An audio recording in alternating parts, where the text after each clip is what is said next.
সচিবালয়ে লাগা আগুন দুর্ঘটনা না পরিকল্পিত নাশকতা, স্বরাষ্ট্র উপদেষ্টা বলছেন তদন্ত কমিটি গঠন করতে নির্দেশ দেওয়া হয়েছে। প্রতিবেদন পাওয়ার পর মিলবে এর উত্তর। ফায়ার সার্ভিসের ২০ ইউনিটের ৬ ঘন্টার চেষ্টায় সকাল ৮টায় নিয়ন্ত্রণে আসে আগুন।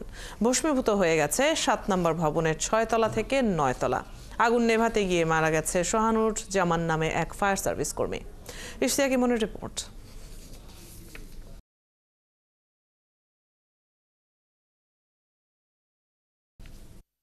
প্রশাসনের প্রাণকেন্দ্র হিসেবে বিবেচিত সচিবালয়ে আগুন লাগার খবর ফায়ার সার্ভিস পায় রাত ২টার কিছু আগে। প্রথমে ফায়ার সার্ভিসের ৮টি ইউনিট, এরপর ধাপে ধাপে আরও ১২টি ইউনিট আগুন নেভাতে যুক্ত হয়। ১ ঘন্টা পর যুক্ত হয় ২টি ডিটিএল।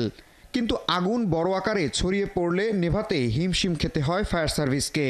৬ ঘন্টার চেষ্টায় সকাল ৮টায় নিয়ন্ত্রণে আসে আগুন। ভেতরে ইন্টেরিয়র ডিজাইন ও রুমগুলো তালাবদ্ধ থাকায় আগুন নেভাতে সময় বেশি লেগেছে বলে জানান ফায়ার সার্ভিসের মহাপরিচালক।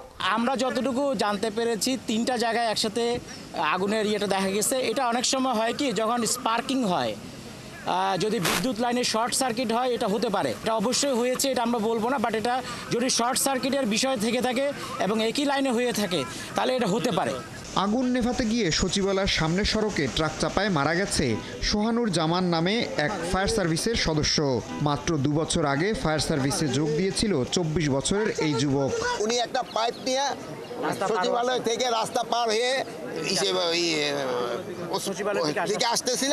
এই সময় একটা ট্রাক তাকে ধাক্কা দিয়ে তারে আহত করেন এবং পরে তারে হসপিটালে নেওয়ার পরে উনি শাহাদাত বরণ করেন, ইন্তেকাল করেন।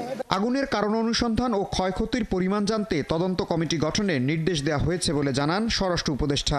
কমিটি কত সদস্য, এটা ৫ জন হতে পারে, ৭ জন হতে পারে, ৯ জন হতে পারে, ১১ জন হতে পারে। এই মুহূর্তে তো আমরা পরে আপনাদের জানাই দিতে পারি। ৭টি মন্ত্রণালয় ও বিভাগ থাকা ভবনটির বেশিরভাগ অংশ আগুনে ভস্মীভূত হয়ে গেছে। সকাল ৮টা থেকে সচিবালয় পরিদর্শনে আসেন বেশিরভাগ উপদেষ্টা। কর্মকর্তা কর্মচারীরা প্রবেশ করেন ৫ নম্বর ফটক দিয়ে, কিন্তু সচিবালয় বিদ্যুৎহীন থাকায় কেউ নিজ দপ্তরে কাজ করতে পারেননি। ইশতিয়াক ইমন, ৭১, ঢাকা।